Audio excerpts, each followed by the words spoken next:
Hello and good morning, students. Welcome to our online session of social science. So, students, today we are going to discuss second part of the chapter second of history, that is socialism in Europe and Russian Revolution.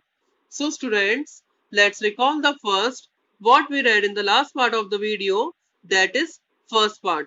We read about the introductory part of the chapter. Afterwards, we begin the topic 1.1, that is liberals, radicals and conservatives, and we read about the liberals, that liberals were the group of people who wanted to change in the society.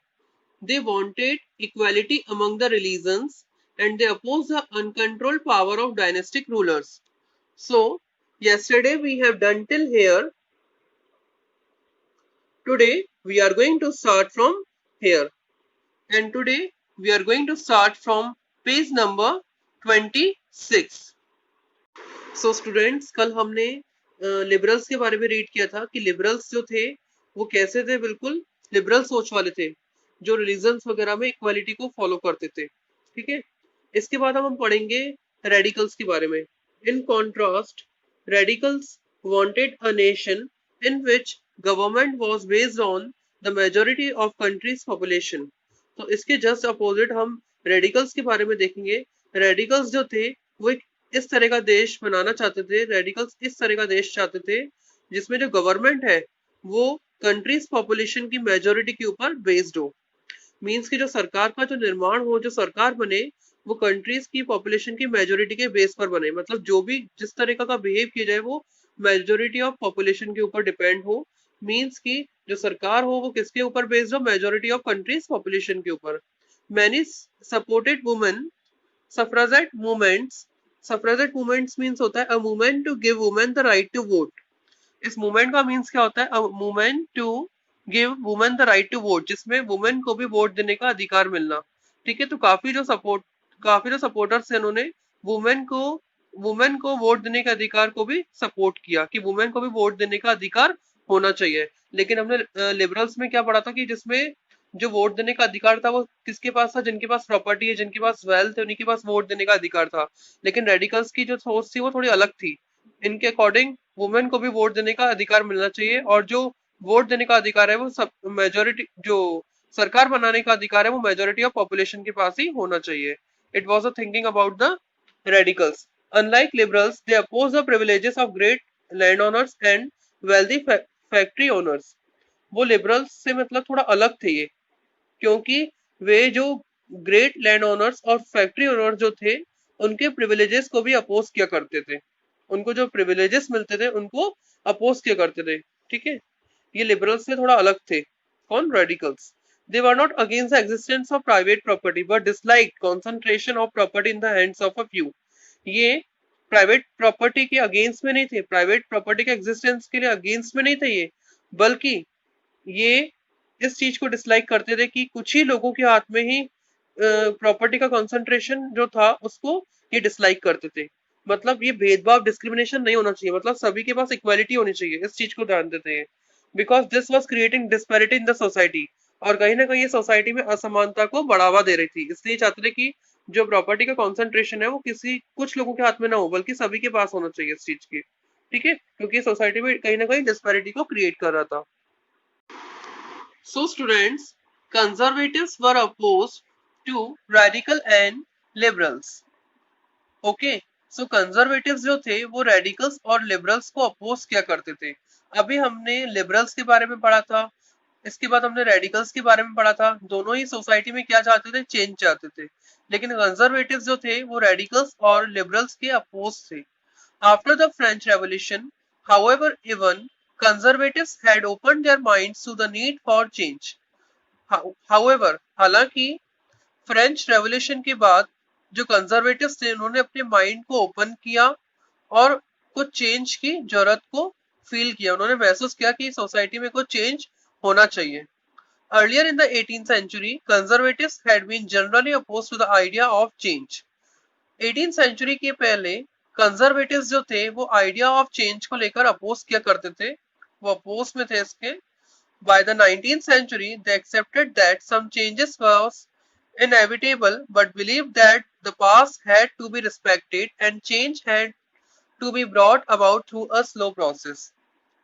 तो 19th century के आते आते उन्होंने accept किया कि society में कुछ change की जरूरत है, लेकिन वो चाहते थे कि पास्ट की कुछ रिस्पेक्ट की जाए और जो चेंज है उस चेंज को धीरे धीरे लाया जाए। उनका कहना ये था कि पास्ट जो है उसकी रिस्पेक्ट की जाए और जो चेंज है उसको स्लो प्रोसेस के थ्रू धीरे धीरे लाया जाए। Such differing ideas about societal change clashed during the social and political turmoil that followed the French Revolution. तो ऐसे बहुत सारे डिफरेंट आइडियाज थे सोसाइटिकल चेंज के बारे में जो कि क्लैश कर रहे थे कि सोशल और पॉलिटिकल टर्मोइल के द्वारा जो कि फ्रेंच रेवोल्यूशन के बाद हुआ था। ठीक है, तो यानी फ्रेंच रेवोल्यूशन के बाद जो स्थिति थी पूरे यूरोप में, पूरे वर्ल्ड में चेंज का एक दौर चला। इस दौर में डिफरेंट आइडियाज थे वो आपस में क्लैश कर रहे थे कि किस तरह से सोसाइटिकल चेंज होना चाहिए। The various attempts at revolution and national transformation in the 19th century helped define both the limits and potential of these political tendencies. So इसके बाद बहुत सारे अटेम्प्ट से रेवोल्यूशन और नेशनल ट्रांसफॉर्मेशन में 19th सेंचुरी में जिन्होंने हेल्प किया डिफाइन करने में, मींस कि 19th सेंचुरी में ऐसे बहुत सारे ऐसे इवेंट्स थे जिन्होंने इन तीनों सोचों को, रेडिकल्स, लिबरल्स, कंजर्वेटिव्स, इनके क्या लिमिट्स हैं, क्या पोटेंशियल्स हैं, इसको डिफाइन करने में काफी ज्यादा हेल्प की, काफी ज्यादा मदद की। So students, now we are going to discuss about the topic 1.2, that is industrial society and social change. So let's begin. These political trends were sign of new time. It was a time of profound social and economic changes. तो जो political trends उस समय के चल रहे थे French revolution के बाद, वो साइन थे नए समय के, यानी नए काल के, नए युग के। ये एक ऐसा समय था जिस समय सोशल और इकोनॉमिक चेंजेस थे वो काफी तेजी से हो रहे थे, यानी सोसाइटी भी बदल रही थी, इकोनॉमी भी चेंज हो रही थी। It was a time when new cities came up and new industrialized regions developed. ये वो समय था जब न्यू सिटीज निकलकर सामने आई, नए सिटीज जो है उनका उदय हुआ, न्यू इंडस्ट्रियलाइजेशन जो रीजन्स थे वो डेवलप हुए, railways expanded and the industrial revolution awkward. ये एक ऐसा समय था जब न्यू सिटीज सामने आई, हमारे नए इंडस्ट्रियलाइज रीजन्स डेवलप हुए, रेलवेज एक्सपेंड हुआ और जो इंडस्ट्रियल रेवोल्यूशन है वो हुआ। तो ये सारी चीजें जो थी वो देखने को मिलती हैं। ओके, ये ऐसा समय था जिसमें ये सारी चीजें जो हमें देखने को मिली। Industrialisation brought men, women and children to factories. Industrialisation से क्या हुआ, जो मैन थे, वुमेन थे, चिल्ड्रंस थे, वो फैक्ट्रीज में आए, मींस कि वो फैक्ट्रीज में काम करने के लिए मजबूर हुए। ठीक है, work hours were often long and wages were poor. जो वर्क आवर्स से, जो काम के समय था वो बहुत ज्यादा होता था, बहुत लंबा रहता था, और जो वेजेस थी वो बहुत कम होती थी, बहुत पुअर होती थी। काम तो इतना लेते थे लेकिन जो वेजेस होती थी वो बहुत कम होती थी। अनएम्प्लॉयमेंट वॉज कॉमन, अनएम्प्लॉयमेंट बहुत कॉमन था, particularly during times of low demand for industrial goods. Particularly ऐसे समय में इंडस्ट्रियल गुड्स का डिमांड बहुत कम होता था। ठीक है, housing and sanitization were problems since towns were growing rapidly. और इसके साथ साथ हाउसिंग और सैनिटेशन, यानी जो लेबरर्स थे इंडस्ट्रीज में, उनके रहने की व्यवस्था, साफ सुथरा रहने की व्यवस्था, सैनिटाइजेशन की व्यवस्था टाउन्स की, क्योंकि जो टाउन्स थे वो रैपिडली, बहुत तेजी से ग्रो कर रहे थे। Liberals and radical search for solution to these issues. और तो जो लिबरल्स थे और जो रेडिकल्स थे वो इन इश्यूज के सॉल्यूशन को सर्च कर रहे थे कि इन इश्यूज का जल्दी से जल्दी कोई सॉल्यूशन मिल जाए। तो they were searching for the solution to these issues. So almost all industries were the property of individual. तो लगभग जो ऑल इंडस्ट्रीज थी, जो सारी इंडस्ट्रीज थी वो इंडिविजुअल्स की प्रॉपर्टी थी। Liberals and radicals themselves were often property owners and employers. और जो लिबरल्स थे और जो रेडिकल्स थे वो खुद ही क्या थे, प्रॉपर्टी ओनर्स से या एम्प्लॉयर्स से। प्रॉपर्टी ओनर्स भी थे और एम्प्लॉयर्स भी थे। प्रॉपर्टी ओनर्स, उनके पास काफी सारी प्रॉपर्टी भी थी, और मतलब वो एम्प्लॉयमेंट दिया करते थे, मतलब एम्प्लॉयर्स से लोगों को एम्प्लॉयड करते थे, एम्प्लॉय दिया करते थे। Having made their wealth through trade or industries ventures, they felt that such efforts should be encouraged, that is, benefits would be achieved if the workforce in the economy was healthy and citizens were educated। तो उन्होंने अपनी जो property थी, अपनी wealth यानी पैसे, धन दौलत, वो सभी ट्रेड और इंडस्ट्रीज वेंचर के थ्रू ही कमाए थे। जो अपनी सब धन दौलत थी, पैसे थे, वो किसके थ्रू कमाए थे, इंडस्ट्रीज वेंचर्स के थ्रू ही कमाए थे।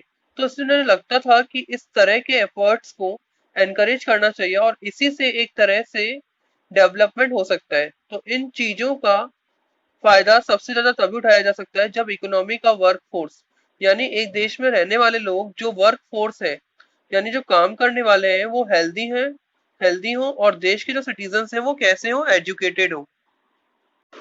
So, opposed to the privileges the old aristocracy had by birth, the firmly believed in the value of individual effort, labor, and enterprise. If freedom of individuals was ensured, if the poor could labor and those with capital could operate without restraint, they believed that societies would develop. Many working men and women who wanted changes in the world rallied around liberals and radical groups and parties in the early 19th century।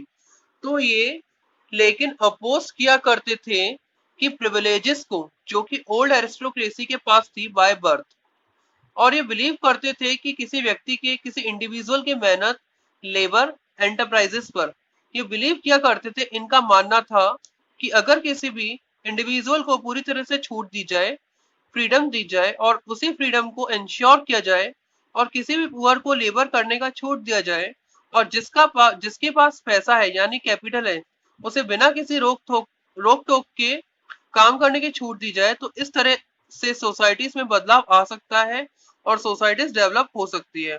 और इसके बाद बहुत सारे working man और women जो जो थे, जो कि लेबरर्स थे या फिर पीजेंट्स थे, जो कि काम किया करते थे, जो चेंज चाहते थे, उन्होंने रैलीज करना शुरू किया लिबरल्स के साथ, रेडिकल्स ग्रुप के साथ, और कई सारे पॉलिटिकल पार्टीज के साथ अर्ली 19th सेंचुरी में। जो काफी सारे मैन थे, वुमेन थे, जो वर्ल्ड में चेंजेस चाहते थे, उन्होंने लिबरल्स ग्रुप हो गए, पॉलिटिकल रेडिकल ग्रुप्स के साथ भी आए, वो पॉलिटिकल पार्टीज के साथ आए अर्ली 19th सेंचुरीज में, ताकि वर्ल्ड में कुछ चेंजेस आ सके। So students, some nationalists, liberals, radicals wanted revolutions to put an end to the kind of governments established in Europe in 1815.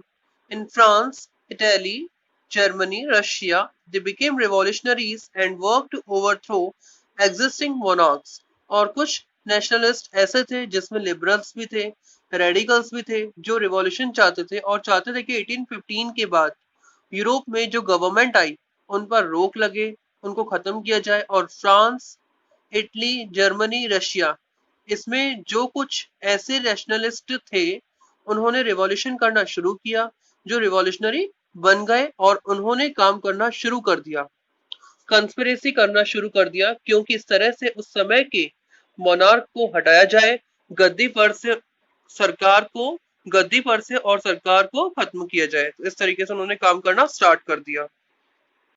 Nationalists talked of revolutions that would create nations where all citizens would have equal rights. After 1815, Giuseppe Mazzini, an Italian nationalist, conspired with others to achieve this in Italy. Nationalists elsewhere, including India, read his writing। तो ऐसे nationalist बात करते थे या फिर चाहते थे ऐसे नेशंस का निर्माण करना जहां पर सभी सिटीजन्स को इक्वल राइट्स प्राप्त हो।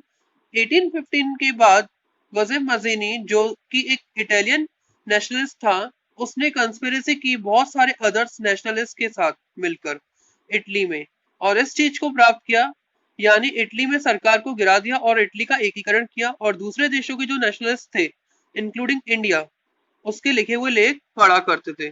So it was all about the nationalist.